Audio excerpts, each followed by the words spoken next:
Nung bata pa ako, gustong-gusto ko ng tumanda. Para bang kapag malaki ka na, nagagawa mo na ang lahat.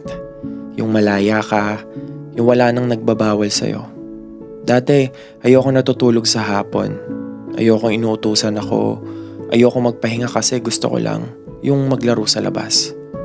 Nung bata pa ako, sabi ko, sana matapos na ako sa pag-aaral. Ayoko nang gumawa ng assignment. Ayoko nang mag-review kapag may exam. Gusto ko na lang magtrabaho, sumakay sa jeep o sa tren, yung maglalakad ako sa may matataas na building, yung magagawa ko na yung gusto ko na walang pipigil. Pero ngayong matanda na ako, parang gusto ko na lang palang maging bata. Yung walang problema, walang iniisip, yung walang obligasyon, yung papasok lang sa eskwelahan, tapos matutulog sa hapon para makapagpahinga.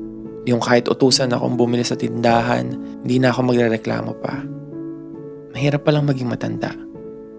Sana in-enjoy ko na lang nung bata pa. Sana hindi na lang ako nagmadali.